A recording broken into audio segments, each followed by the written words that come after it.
तो देखते हैं बेटा इस लेक्चर में एलिंगम डायग्राम के बारे में। क्या है ये एलिंगम डायग्राम? ये बेसिकली एलिंगम तो नाम है, पूरा इनका नाम है HJT एलिंगम, इन्होंने दिया था। ये बेसिकली एक डायग्राम नहीं, एक ग्राफ है, ठीक है। उस ग्राफ से क्या देखते हैं, अभी चलते हैं उस पर। सबसे पहले ये ग्राफ किसके बीच में? गिब्स फ्री एनर्जी और टेम्परेचर के बीच में, ठीक है। गिब्स फ्री एनर्जी को हम प्लॉट करते हैं y एक्सिस पे और टेम्परेचर को प्लॉट करते हैं x एक्सिस पे, ठीक, एक्सिस पे, ठीक। अब क्या है ये ग्राफ? आप अपने NCERT में देखेंगे तो कुछ इस तरीके का ये ग्राफ दिखेगा, ठीक है। देखिए क्या है इस ग्राफ में। इस ग्राफ में ये y एक्सिस हो गई आपकी गिब्स फ्री एनर्जी और इधर हो गया आपका टेम्परेचर, ठीक है। तो ये टेम्परेचर और ये गिब्स फ्री एनर्जी, देखिएगा टेम्परेचर ये डिग्री सेंटीग्रेड में भी बढ़ रहा है लेफ्ट टू राइट जाने पे और केल्विन में भी बढ़ रहा है। इधर देखिएगा गिब्स फ्री एनर्जी क्या हो रहा है, नीचे से ऊपर जा रहे हैं तो क्या हो रहा है, पहले नीचे -1200 दिया, फिर 1100 माइनस का, फिर -1000, फिर -900, ऐसे दिया हुआ, ऊपर जाते जाते कम हो रहा है, ठीक है। कम हो रहा है भाई, माइनस कम हो रहा है, ऊपर जाते पे प्लस हो रहा है, धीरे धीरे जीरो पे जाके रुक रहा है, जीरो के ऊपर प्लस वैल्यू होगी, ठीक है। तो भाई क्या है, डेल्टा जी की वैल्यू माइनस में यहाँ प्लॉट है और जबकि टेम्परेचर यहाँ बढ़ रहा है लेफ्ट टू राइट जाने पे। अब क्या है देखते हैं आगे, इस ग्राफ से आगे चलते थोड़ा सा समझने के लिए। तो ये ग्राफ को जनरली यूज़ किया जाता है मेटलर्जिकल प्रोसेस में। मेटलर्जिकल प्रोसेस में कैसे यूज़ करते हैं, कहते क्या है, किसी भी मेटल के ऑक्साइड को जब आप मेटल में कन्वर्ट करते हैं, तो मेटल के ऑक्साइड को मेटल में कन्वर्ट करते हैं, तो यहाँ पे देखिए मेटल के ऑक्साइड से मेटल में जा रहे हैं, यानी ऑक्सीजन का रिमूव कर रहे हैं, ऑक्सीजन को बाहर निकाल रहे हैं। तो ऑक्सीजन को जब बाहर निकाल रहे हैं, यहाँ पे निकल जा रहा है यहाँ पे ऑक्सीजन, तो इस प्रोसेस को आप क्या कहेंगे, रिडक्शन कहेंगे। तो रिडक्शन की प्रोसेस में आपको कोई ना कोई रिड्यूसिंग एजेंट चाहिए होता है।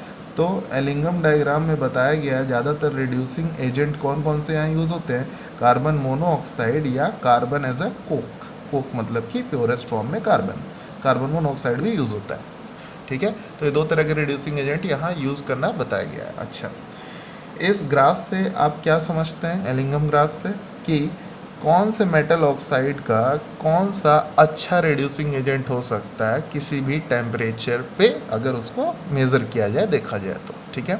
कि कौन से मेटल ऑक्साइड में हम कौन सा रिड्यूसिंग एजेंट लेंगे तो वो उसको ईजिली टेम्परेचर, कम टेम्परेचर पे ईजिली उसको रिड्यूस कर देगा, ठीक है। अब मेटलर्जिकल प्रोसेस की बात की तो थोड़ा मेटलर्जी की बात कर लेते हैं। मेटलर्जी में आपने क्या देखा कि मेटलर्जी में सबसे पहले ओर को अर्थ क्रस्ट से निकाला जाता है, उसको 4 प्रोसेस से अलग अलग किया जाता है, रिफाइन किया जाता है 4 प्रोसेस से। पहला क्या है, पहला है आपका उसको कंसंट्रेट करते हैं, ओर को अर्थ क्रस्ट से निकाल के कंसंट्रेट करते हैं, ठीक। दूसरा प्रोसेस होता है उसको ऑक्सीडाइज करते हैं, ऑक्सीडेशन करते हैं उसका। ऑक्सीडेशन करने पे मेटल का ऑक्साइड बन जाता है, फिर ऑक्सीजन का रिमूवल करते हैं जिसको आप कहते हैं रिडक्शन। ऑक्सीजन के रिमूवल करने पे यहाँ मेटल मिलता है और मेटल को फिर अल्ट्रा रिफाइन करते हैं, अल्ट्रा प्योर करते हैं, रिफाइन करते हैं उसको, ठीक है। तो अगर ये 4 प्रोसेस हो जाती है उस ओर में, तो हमें फाइनली लास्ट में क्या मिलता है, एक pure metal, ultra pure metal मिलता है, ठीक है। तो भाई ये 4 प्रोसेस होती है। तो ध्यान दीजिएगा एलिंगम डायग्राम का यूज़ इन चारों प्रोसेस में कहाँ पे होता है, ये ऑक्सीडेशन से जब आप रिड्यूस करते हैं मेटल को, ठीक है, ऑक्सीडाइज्ड मेटल को लेके आप रिड्यूस जब करते हैं उसको, तब इस प्रोसेस में आप एलिंगम डायग्राम का यूज़ करते हैं। उस डायग्राम को देख के आप बता सकते हैं कि इतने टेम्परेचर पे अगर हम मेटल के ऑक्साइड को हीट करेंगे तो वो क्या करेगा, ऑक्सीजन को रिमूव करेगा और उसको रिड्यूस कर देगा, ठीक है। कैसे, कौन सा अच्छा रिड्यूसिंग एजेंट होता है, ये सब डायग्राम देख के पता चल जाएगा। आइए थोड़ा डायग्राम की बात कर लेते हैं, डायग्राम को देखते हैं। इस डायग्राम में देखिए तो ये आपका y एक्सिस पे हो गया आपका ये पूरा गिव्स एनर्जी और ये टेम्परेचर हो गया। इस ग्राफ को ज़रा ढंग से देखिएगा, NCERT में देखिएगा, ज़्यादा अच्छा रहेगा। तो ये NCERT का ही डायग्राम है और देखिए इसमें कुछ लाइन्स बनी हुई हैं, कुछ लाइन है जो ऊपर की तरफ है, ठीक है, टेम्परेचर जैसे जैसे बढ़ रहा है ऊपर की तरफ जा रही है लाइन, ठीक है। कुछ लाइन है जो नीचे की तरफ है, ये कार्बन मोनोऑक्साइड की, और ये जो लाइन है कार्बन डाइऑक्साइड की, ये स्ट्रेट है, मतलब इसमें कोई लाइन नीचे भी आ रही है, कोई लाइन स्ट्रेट भी है, कोई चेंज नहीं हो रहा है जिसमें, और कोई ऐसी भी लाइन है जो ऊपर की तरफ जा रही है, बहुत सारी लाइन, ठीक। तो कैसे ये ग्राफ प्लॉट हुआ है, कौन सी लाइन नीचे कौन सी लाइन ऊपर जा रही है, इसको समझने के लिए आपको गिब्स इक्वेशन समझना पड़ेगा। गिब्स इक्वेशन क्या है, अगर आपने थर्मोडायनेमिक्स ठीक से पढ़ी है तो आपको गिब्स इक्वेशन याद होनी चाहिए। गिब्स इक्वेशन होती है delta G is equal to delta H minus T delta S. ठीक है, तो डेल्टा जी आप देख रहे हैं इस ग्राफ में डेल्टा जी को डेल्टा जी की माइनस वैल्यू को प्लॉट किया गया। माइनस और प्लस डेल्टा जी की बात करिएगा तो delta G gives free energy हमें बताता है कि अगर ये प्लस है तो रिएक्शन होगी नॉन स्पॉन्टेनियस, और अगर डेल्टा जी नेगेटिव है तो होगी स्पॉन्टेनियस। ठीक है, स्पॉन्टेनियस प्रोसेस मतलब कि जो अपने से हो जाए, ठीक, स्पॉन्टेनियस। तो डेल्टा जी नेगेटिव लाएंगे तभी इफेक्टिव रिएक्शन होगी। ठीक है, इफेक्टिव रिएक्शन स्पॉन्टेनियस रिएक्शन होगी अगर निगेटिव होगा तो इस पूरे इक्वेशन से हम केवल ये देखेंगे कि डेल्टा जी निगेटिव कब आ रहा है। जब निगेटिव आएगा, देखिए यहाँ निगेटिव वैल्यूज़ प्लॉट की गई हैं डेल्टा जी की, तो जब भी डेल्टा जी निगेटिव आएगा तो स्पॉन्टेनियस होगी रिएक्शन और ईजिली रिएक्शन अप्रोच हो जाएगी, रिड्यूस करा सकेंगे हम ईजिली किसी भी मेटल के ऑक्साइड को। तो डेल्टा जी निगेटिव लाना, ज़रा बताइएगा डेल्टा जी इस इक्वेशन से अगर आपको निगेटिव लाना हो तो बताइए डेल्टा एच को क्या करेंगे, ज़्यादा वैल्यू लेंगे डेल्टा एच की कि कम लेंगे? जाहिर सी बात है इसको कम लेंगे, और टी डेल्टा एस को मिला के क्या लेंगे, ये ज़्यादा लेंगे। ठीक है, तो ये वैल्यू ज़्यादा कब होगी, देखिए डेल्टा जी को अगर निगेटिव लाना है तो क्या करना पड़ेगा, डेल्टा एच कम और टी डेल्टा एस को ज़्यादा रखना पड़ेगा। ठीक है, तभी ना, ज़्यादा में से कम घटाएंगे, कम में से ज़्यादा घटाएंगे तो ओवरऑल निगेटिव आएगा, तभी डेल्टा जी निगेटिव आएगा, और निगेटिव लाना ही है क्योंकि रिएक्शन स्पॉन्टेनियस करना ही है। तो भाई क्या है, टी डेल्टा एस, टी क्या है, टेम्परेचर है, डेल्टा एच क्या है, डेल्टा एच है आपका एंथैल्पी चेंज। ठीक, और डेल्टा एस क्या है, डेल्टा एस बेटा इंट्रॉपी होता है, बहुत इंपॉर्टेंट टर्म है इंट्रॉपी। इंट्रॉपी माने क्या होता है, डिस्टर्बेंस या फिर रैंडमनेस। ठीक है, इसको ईजिली कहते हैं गड़बड़नेस भी, गड़बड़नेस। ठीक है, किसी में भी, किसी भी सॉलिड है, लिक्विड है, गैस है, उसमें कितना रैंडमनेस है, कितनी गड़बड़ी है, ठीक है, उसको हम कहते हैं इंट्रॉपी। जैसे अगर आप बात करें सॉलिड के, तो सॉलिड के पार्टिकल क्या होते हैं, लीनियरली या फिर 3D या फिर 2D या किसी भी फॉर्म में बड़े ही यूनिक मेथड से, यूनिफॉर्म मेथड में एक अरेंज होते हैं। लेकिन अगर आप सॉलिड की बात करेगा तो वो बहुत ही यूनिफॉर्म मेथड में अरेंज होते नहीं, और गैस की बात करेगा तो उसमें कोई अरेंजमेंट ही नहीं होता, पूरा का पूरा रैंडमनेस होता है, डिस्टर्बेंस होती है मॉलिक्यूल की। ठीक है, कोई फिक्स पैटर्न नहीं होता। तो गैस में जो भी गैस है उसमें सबसे ज़्यादा इंट्रॉपी होती है उसकी। ठीक है, तो इंट्रॉपी जिसकी ज़्यादा होगी, ठीक है, उसको क्या कहेंगे, उसमें गड़बड़नेस ज़्यादा होगी। चलिए अब देखते हैं टी डेल्टा एस को अगर हम बड़ा रखेंगे तभी जाके डेल्टा जी निगेटिव आएगा। अब इसको बड़ा रखने के लिए आइए देखते हैं, इस ग्राफ से थोड़ा सा समझते हैं। अगर हम यहाँ पे देखिएगा निगेटिव वैल्यूज़ रखनी है डेल्टा जी की, डेल्टा जी निगेटिव कब आएगा, इसमें से मान लीजिए हम ये नीचे जो ये लाइन आ रही है कार्बन मोनोऑक्साइड की, कोक कार्बन प्लस O2 यानी कोक लिया है, carbon plus O2 gives twice carbon monoxide. ये जो है, ये जो रिएक्शन हो रही है, इस रिएक्शन को थोड़ा समझेंगे कि क्यों ग्राफ इसका नीचे है। ठीक है, आइए इस रिएक्शन को अगर हम लिखें यहाँ पे तो देख रहे हैं carbon plus O2 gives twice CO। ठीक है, इस रिएक्शन से देखते हैं जरा कि क्या इसके लिए डेल्टा एस पॉजिटिव आएगा या निगेटिव आएगा। ठीक है, आइए तो C plus O2 gives twice CO। यहाँ पे अगर देखें तो ये सॉलिड होता है, और सॉलिड की इंट्रॉपी क्या होती है, ज़ीरो होती है, सॉलिड की इंट्रॉपी ज़ीरो। ऑक्सीजन बेटा गैस होता है, पता ही है आपको, गैस की इंट्रॉपी ज़्यादा होती है। यहाँ देखिए कार्बन मोनोऑक्साइड है, ये भी एक गैस है, गैस की इंट्रॉपी ज़्यादा होती है। ठीक है, अब जरा बताइएगा अगर इधर देखिए रिएक्टेंट साइड, तो रिएक्टेंट साइड आपका इंट्रॉपी इनिशियल है। ठीक है, इंट्रॉपी इनिशियल, और यहाँ पे जो प्रोडक्ट साइड आप आइएगा तो यहाँ पे देखिए इंट्रॉपी, ये प्रोडक्ट साइड हो गया आपका, इंट्रॉपी ये फाइनल हो गई, फाइनल इंट्रॉपी भी गैस है यहाँ पे, तो यहाँ भी इंट्रॉपी ज़्यादा होगी, यहाँ भी इंट्रॉपी होगी।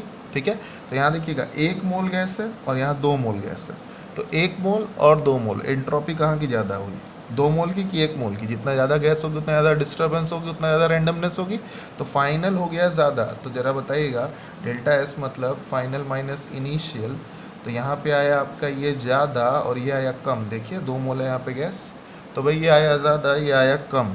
तो बताना डेल्टा एस क्या आएगा, पॉजिटिव की निगेटिव, ज़्यादा में से कम घटाओगे तो पॉजिटिव आएगा।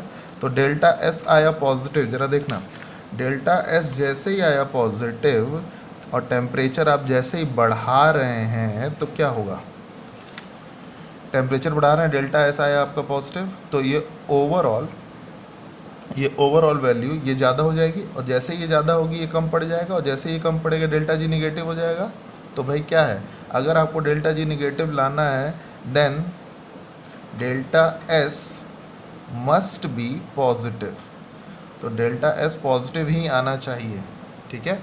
तो डेल्टा जी निगेटिव आएगा, और ज़रा देखिएगा अगर डेल्टा जी रिएक्शन में निगेटिव आ रहा है, फॉरवर्ड डायरेक्शन में अगर डेल्टा जी निगेटिव है तो निगेटिव के वजह से ये ग्राफ कहाँ जाना चाहिए, ऊपर देखिए निगेटिव है, नीचे देखिए निगेटिव बढ़ता जा रहा है, तो इस रिएक्शन को अगर हम लेंगे तो ये निगेटिव कहाँ जाएगा, नीचे की तरफ जाएगा। चलिए अब ज़रा देखते हैं, समझ में आ गया ये नीचे की तरफ क्यों जा रहा है, क्योंकि निगेटिविटी बढ़ रही है, क्योंकि डेल्टा जी निगेटिव आ रहा है, उसको सॉल्व करने से अभी सॉल्व करके हमने देखा। अब चलते अगले पे, ये देखिए कि यहाँ स्ट्रेट लाइन है, स्ट्रेट लाइन है तो ज़रा देखना स्ट्रेट लाइन क्यों आ रहा है, इस रिएक्शन को देखो, C+O2 गिव्स CO2, तो C+O2 गिव्स CO2, जरा इसको समझेंगे, पेज पलट देते हैं, क्या था, C+O2 गिव्स CO2, ठीक है। यहाँ पे देखिएगा तो ये तो सॉलिड हो गया, इसकी एंट्रोपी ज़ीरो हो गई, यहाँ पे ये हो गया आपका, ठीक, तो क्या है ये गैस हो गया आपका, और ये भी गैस हो गया, ठीक। तो यहाँ देखिएगा यहाँ भी एक मोल गैस है, यहाँ भी एक मोल गैस है, इनिशियली भी रैंडमनेस है, एंट्रोपी है, और फाइनली भी एंट्रोपी है, घटी या बढ़ी नहीं, बिल्कुल भी नहीं, मोल में कोई चेंज नहीं आया, तो एंट्रोपी घटी बढ़ी नहीं, बिल्कुल भी नहीं घटी बढ़ी।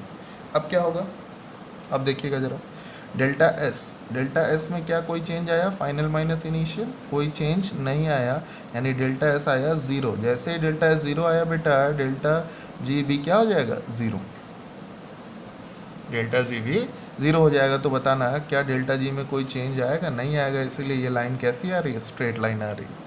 ऐसे अगर आप कोई ऊपर जाती हुई लाइन, नीचे वाला आपने देखा स्ट्रेट वाला देखा, कोई ऊपर जाती हुई लाइन पकड़ लीजिए, जैसे कॉपर देख लीजिए, आयरन देख लीजिए, कार्बन मोनोऑक्साइड या जिंक या मैग्नीशियम या एल्युमिनियम, आइए मैग्नीशियम ही देख लेते हैं। तो मैग्नीशियम के साथ O2 जब आप कंबाइन कर रहे हैं, ये रिएक्शन देखिएगा तीसरा, मैग्नीशियम के साथ अगर आप O2 कंबाइन कर रहे हैं तो बन रहा है ट्वाइस MgO, बन रहा है ट्वाइस Mg। तो यहाँ देखिएगा ये तो हो गया सॉलिड की एंट्रोपी ज़ीरो, ये ज़ीरो हो गया। यहाँ देखिएगा ऑक्सीजन गैस है, गैस की एंट्रोपी होती है, तो ये इनिशियली एंट्रोपी है, लेकिन लास्ट में देखिएगा ये सॉलिड बना, MgO सॉलिड होता है भाई, मैग्नीशियम का ऑक्साइड, तो ये सॉलिड है तो इसकी एंट्रोपी भी ज़ीरो, यहाँ भी एंट्रोपी आई ज़ीरो आपकी। तो शुरू में इनिशियली कुछ एंट्रोपी थी, बाद में फाइनली प्रोडक्ट बनने के बाद एंट्रोपी क्या हो गई, ज़ीरो हो गई। तो भाई क्या कहेंगे, delta S is equal to S final minus initial, ये रूल होता है, फॉर्मूला हो गया आपका। फाइनली हो गई ज़ीरो और इनिशियली कुछ थी, कोई वैल्यू थी XYZ कुछ भी था, ठीक है। तो भाई क्या होगा, ओवरऑल डेल्टा एस क्या हो जाएगा, नेगेटिव हो जाएगा। जैसे ही डेल्टा एस नेगेटिव होगा तो डेल्टा जी क्या आएगा, पॉजिटिव आएगा। ज़रा बताना डेल्टा जी पॉजिटिव आएगा तो इस पूरे ग्राफ में बताइए नीचे की ओर डेल्टा जी पॉजिटिव है कि ऊपर की ओर, नीचे की ओर तो क्या है डेल्टा जी निगेटिव दिया हुआ है, तो ऊपर ये ऊपर की ओर देखिएगा, ज़ीरो से ऊपर जाएंगे तो पॉजिटिव होगा, यानी कि पॉजिटिव की तरफ जा रहा है। इस रिएक्शन को अभी आपने देखा, इस इक्वेशन को, इसमें क्या आ रहा है, डेल्टा जी पॉजिटिव आ रहा है, पॉजिटिव आ रहा है तो ये ऊपर की तरफ ही जाएगी लाइन, ठीक है। तो भाई ऐसे ग्राफ को प्लॉट किया जाता है। अब देखिए इसमें क्वेश्चन क्या पूछा जाता है, लास्ट ईयर नीट में जो आया 2019 में क्या आया, क्वेश्चन पूछा था कुछ कि कंसीडर, क्वेश्चन क्या था, क्वेश्चन हम यहाँ लिख दे रहे हैं, consider Ellingham diagram, Ellingham diagram को कंसीडर करिए and tell which metal will reduce alumina,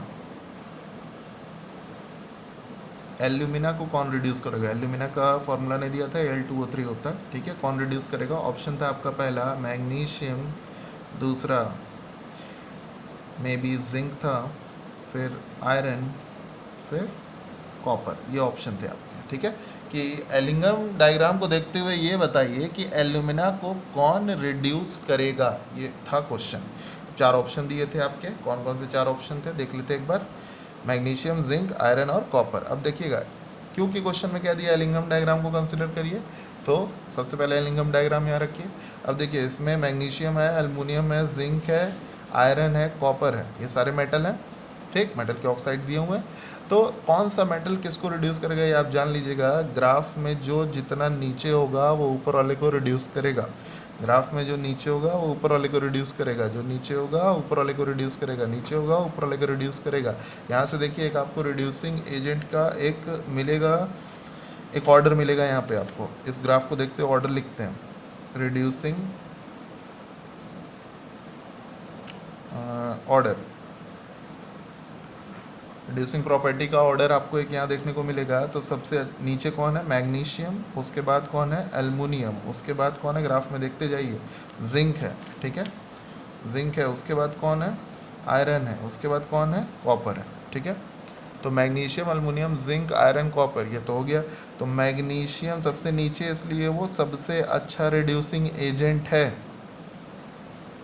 ठीक है, ये जान लीजिएगा। हालांकि जो नीचे वो ऊपर वाले को रिड्यूस कैसे कर रहा है इसको समझने के लिए आप देख सकते हैं delta G is equal to N minus N F E naught, cell पढ़े होंगे ये फॉर्मूला, इसी से डिराइव करके बताया गया है कि जो नीचे वाला है वो ऊपर वाले को रिड्यूस करता है।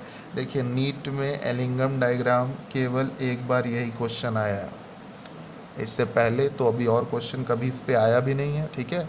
आएगा भी तो उतना रिलेट कर नहीं पाएगा, क्योंकि आपको 180 क्वेश्चन 180 मिनट में करने हैं, एक क्वेश्चन के लिए 1 मिनट से भी कम ही समय मिलता है, ये आप जानते हैं, ठीक है। तो उसमें बहुत ही सिंपल क्वेश्चन पूछेगा, जैसा कि 2019 नीट में पूछा है, ये नीट 2019 का क्वेश्चन है, ठीक है, क्वेश्चन है बेटा। तो इसमें क्या पूछा, अब आप खुद ही बताइए कि एलिंगम डायग्राम को देखते हुए बताइए कौन सा एल्यूमिना को रिड्यूस करेगा। तो कौन सा मेटल एल्यूमिना को रिड्यूस करेगा, एल्यूमिना, ये आपका देखिए खोजिए यहाँ पे, एल्यूमिना को रिड्यूस वही करेगा जो एल्यूमिनियम के नीचे आ रहा होगा। एल्यूमिनियम के नीचे कितने मेटल आ रहे हैं, केवल मैग्नीशियम आ रहा है, इस वजह से इसका आंसर क्या चला गया, मैग्नीशियम पहला, ठीक है भाई। इसको याद करने के लिए कोई न्यूमोनिक भी बना सकते हैं आप, वैसे तो आप ये जान लीजिए क्या करें इसका न्यूमोनिक, एक चलिए बना लेते हैं, मांगे आलिया, आलिया लिख लिया, ठीक, जान फेंकूं, फेंकूं, ठीक है भाई। तो मांगे आलिया जान फेंकूं, आप इस सीक्वेंस में याद रख सकते हैं, मैग्नीशियम, एल्युमिनियम, जिंक, आयरन और कॉपर, ठीक। तो कॉपर को रिड्यूस ये सब कर सकते हैं, मैग्नीशियम को रिड्यूस इनमें से कोई नहीं कर सकता, ठीक है। तो इससे ज़्यादा कुछ नहीं पढ़ने की ज़रूरत है, केवल एक बार इस डायग्राम को देख लीजिएगा, कोई क्वेरी होगी पूछ लीजिएगा व्हाट्सएप पे, ठीक है।